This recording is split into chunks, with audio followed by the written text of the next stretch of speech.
Hey, what's up guys? This is Anthony from Anthony's Customs, and for this review, we are looking at the Marvel Legends The Punisher, War Journal, Punisher, and Bushwhacker.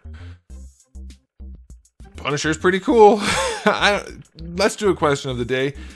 Do people like Bushwhacker as a character? I'm very curious about this. I have never found him to be appealing. It seemed like a weird fit for a Punisher villain, but let me know what you guys think. Now, the figure might be great, but just talking about the character. Just the character. We'll talk about the figure as we do the review. But I have been told that this Punisher is like the new thing since sliced bread for Marvel Legends. It's the best thing ever. And I don't know if it's the best thing ever, but it is a really good figure that does a lot of things that Hasbro should do more often. We're still going to review it, of course, and we're going to point out the good and the bad. There's a lot of good on this one, thankfully. That's awesome. But there is some things that should be improved. So let's go ahead and get them off the stand, and take a closer look.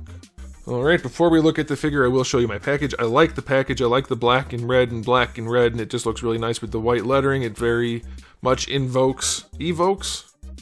You could go either way depending on what you're going to say. Anyway, we have this logo here and it looks like the Punisher is what I was going to say. The packaging matches the Punisher himself, evokes the feelings of the Punisher, invokes the style, design choices of the Punisher, whatever. You get it. It's cool packaging. Okay, if you care about packaging, I do not. It goes in the recycling bin promptly. Actually, I make a giant pile of garbage and then sort it. Okay, this guy stands roughly, I don't know, 6 and 5/8, 6 and 5/8, give or take, and that's going to be about 17 centimeters, including the hair. This guy, gosh, this guy's hair makes me hate the character even more. Alright, he stands about 17 centimeters, just a touch over that, and that's going to make him about 6 3/4. Here they are next to each other if you didn't notice it already. Bushwhacker is just a touch taller than Punisher, and here is Darwin being just a touch shorter. The creep is real.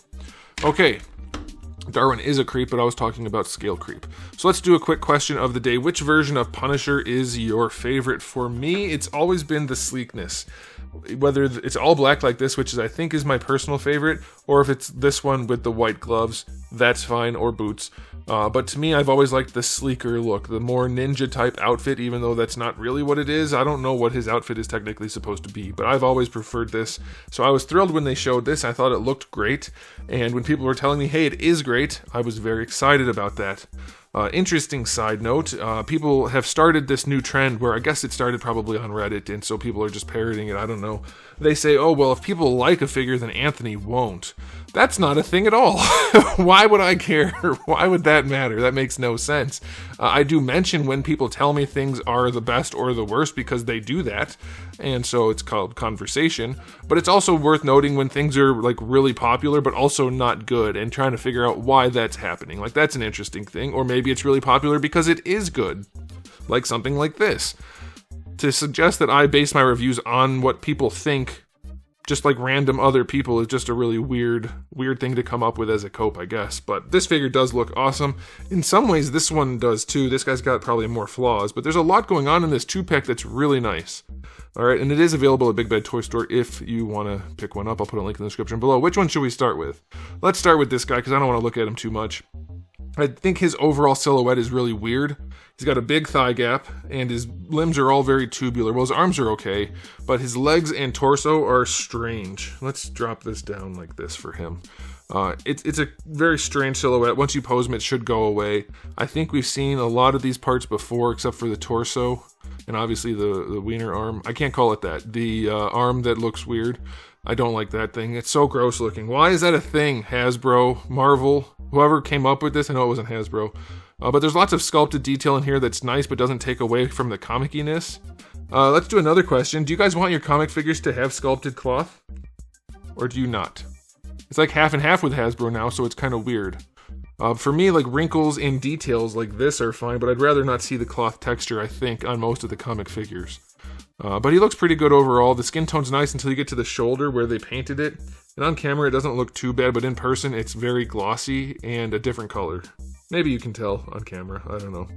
The face is an incredibly well done face. I do think they probably went, again, hyper realistic. On a guy like this, it's less, like, because his features aren't super realistic, but the details are, so I don't mind it as much. I'm still in the vein of keeping him more comic-y, but they did do a really good job with the Freddy Krueger details and stuff. So yeah, his hair is unacceptable. That should make him, that's right there, that's a villain. You can tell because he's got a little rat tail. But otherwise, it's a really nice head sculpt. And the new parts they added for their torso and whatnot, pretty good. I guess technically they did the arm thing okay, but ooh, I don't like handling that. So we're going to probably never pose him like that or keep the figure probably. I don't know. But he's got some cool details. So yeah, he looks good. Aesthetically, 8 out of 10 for Marvel Legends. Now this guy, the main event, basically just solid black plastic.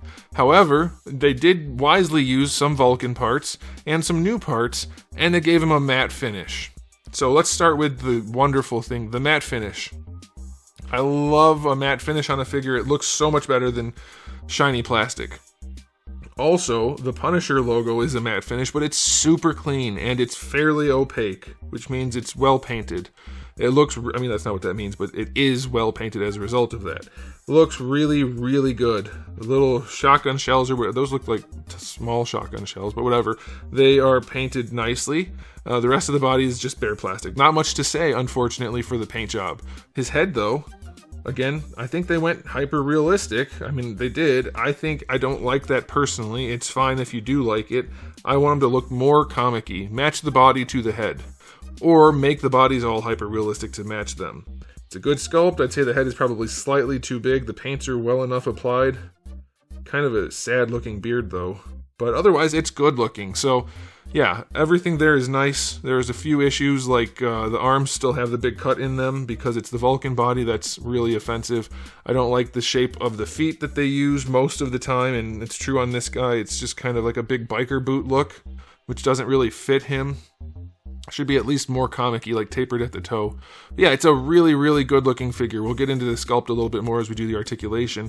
But you can see the silhouette is much nicer on this guy than most figures. Why do we have it so bright? It's a much better-looking figure. And if you look at the actual musculature of the torso, it's way better than normal. Way better. He's still way too thin front to back.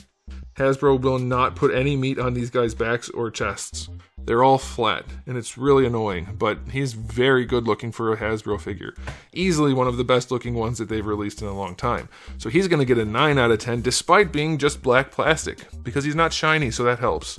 Shading would have gone a long way. A little bit of blue on there, or even gray, would have helped, but he does look really cool. Okay, for accessories, we're going to start with Bushwhacker, and he does have the weird 4-barreled phallus arm, and then you get a gripping hand with a glove on it. That's nice. And then for the other hand, you get the gun finger hand, which is pretty cool. I like that. And then you do get this blast effect, which isn't necessarily his, but it's a blast effect, so that's cool. For Punisher, you get the interchangeable heads. I don't know how I feel about having the neutral head with the bandana and then the yelling head without. I think I'd like more options, and his yelling head mouth is obscenely large, so I don't really like that head. I think I'll just stick with the bandana. But you do get that, and it's okay otherwise. For hands, you get a whole spread of hands. Trigger finger hands having vertical joints, which is very nice. You get a grenade, which seems humongous, but it's there. You get a 1911 with a little bit of detail on there. You get what I think is a scorpion with almost no detail. You get an Uzi with, I mean, they're sculpted, but no paint, and it's the same way. And then you get, like, probably an M4, I guess, with a grenade launcher. A little bit of paint on there. Pretty well done. Nothing remarkable, but it's a good spread, so I'll take it. So, accessory-wise, I will go 9 out of 10, because Punisher is loaded and Bushwhacker has a decent spread, so that's pretty good. As for 2-packs, this is pretty much the way to do it, unless nobody wanted Bushwhacker like me, and then it's a bad deal, because even if it's a decent figure, you didn't want it. 2-packs, guys. It's the curse of 2-packs. Alright, let's do some articulation. This guy, let's make it a little darker for him. He's going to have limited range. He's got the antiquated neck joint, but it's functional enough. I think his head is too big too. Why does Hasbro make the heads too big? This head might even be too big for a real-life human, let alone a comic character. That's unfortunate. Shoulders get full rotation. Coincidentally, aren't these shoulders from a different Punisher figure? The one that came with the bike? Is that what happened? I don't remember anymore. But yeah, weird sleeves for sure on there. Bicep swivel is fine. Double jointed, let's get that off.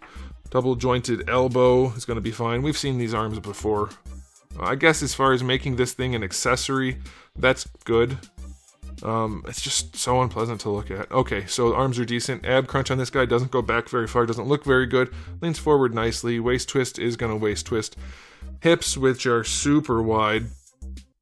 He can kick decent to horizontal. They go back just a touch going out to the side. It's about 45. Thigh swivel is fine.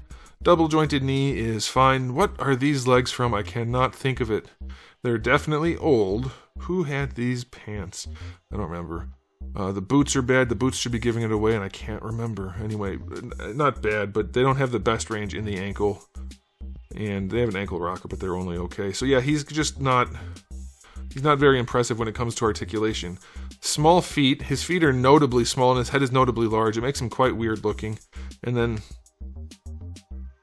he's just kind of a goofy looking silhouette. So yeah, his articulation's not great, and I'm going back to the aesthetic because I don't like the way he looks. Let's see if his articulation is good. It should be, because it's a Vulcan body, which functions pretty well with some new features. So let's see. Nope, they didn't do double ball pegs in the neck because they just gave up. They're like, we're sucky at this, so we'll go back to using old joints that shouldn't be a thing anymore. But what's there works well enough. He looks up and down and can turn his head in an unnatural way because the joint's not a good joint. You do get a butterfly joint on this guy, which works pretty well. The straps get in the way, and I haven't figured out a way to get them off of him without tearing them. As I even try to move them, you can see right on that buckle, it started to tear, or at least stretch, so I just stopped. I didn't want to try anymore. But you do get a butterfly joint, which appears to be nicely integrated, and that's good. Shoulder range is really nice, still maybe a bit low, definitely a bit low. Not a lot though. Full rotation, that's good. Bicep swivel is fine. Double jointed elbow works fine. Wrists have a swivel and a hinge. Like I said, the trigger fingers have vertical hinges. That's nice. Having this diaphragm joint in here helps the silhouette of the body a lot. Let's see if it's functional. It leans back nicely. That's good. Side to side works well enough. Rotation is fine. Leaning forward. It doesn't actually have that much range, and this isn't stopping him yet. This isn't in the way yet, so leaning forward kind of sucks. Now the lower ab crunch, the reverse ab crunch, doesn't lean back that far. And it might be able to lean forward. Let's see. It leans forward okay. This thing has to bend a lot. I'm thinking they maybe should have put that in the sculpt of the ab crunch, but they probably wanted to save the body for somebody else. But it leans forward okay. But there's no waist twist. So that definitely is never a good thing. Not having a waist twist under the ab crunch is terrible. Because now you can only twist up here and lean. It's just not a good combination, and Hasbro will not stop using it because they just don't think about these things, or don't care. It's probably that. Alright, hips go out to the side pretty well, better than 45. I'll take it. Going forward, this should be straight up Vulcan, I think. I don't think they changed anything here. He kicks pretty well. Going back, you don't really get much. Thigh swivel is fine. Holster's on his left side. That's interesting. Knees work pretty well. They're all kind of loose. His legs are kind of loose, but knees don't have the best range, but it's definitely fine. You do get a boot swivel if you like those. It's in there. If you don't use it. Ankles have decent range forward and back, and the ankle rocker is alright. So yeah, his articulation's pretty good. It's not remarkable. It should be better than it is for being some new parts, but it's definitely good enough. And for Marvel Legends, I think he's gonna get no, I can't go 8, because he still doesn't lean forward well. And he still has the old neck. He's getting a 7. It's not special articulation at all. It's fine. But it's just... Try harder, Hasbro. Put a little effort into it. Why don't you do good ball pegs? Anyway, it's fine. So, okay, time for the final verdict for this 2-pack. Is it a worthy 2-pack? If you want Bushwhacker. He's a good enough figure, so it's fine. But if you don't want Bushwhacker, then you're stuck. You'll have to wait for some kind of single retro carded release of this Punisher. Which is why 2-packs are not good. If you don't care about one of them, then you're really getting screwed. And at least it's not a bad figure this time, but he's not a great figure, and it's probably a character most people aren't that interested in, is my guess. But as a standalone release, yes, for sure pick him up. This guy would get a 9 out of 10 for Hasbro. Certainly flawed, but for Hasbro, it's a really good one for Hasbro Marvel Legends. This guy would get like a 7... If I wasn't... nope, it's going to get like a 7. There's too many flaws with this guy. He's fine, but not impressive at all, other than the head sculpt and paint. But as a 2-pack, I'm just going to go... I don't know, 8, I guess, because Punisher's really good, comes with good accessories, but throwing in this guy that's not actually very good and uses some really old parts, it's just not working for me. But you guys can obviously skew the ratings however you want, because you can value different things. But for me, Punisher's where it's at. Bushwhacker, if you really want him, it's fine. If you don't, he's not good enough to win you over. That's my take. So yeah, I'll go 8 out of 10 for the 2-pack. Thanks for watching, guys. If you enjoyed the video, please do give it a thumbs up. If you didn't, give it a thumbs down. And if you haven't subscribed, you should. I have new videos just about every single day, and thousands already on the channel. So make sure you come back for all of that. And in the meantime, keep collecting.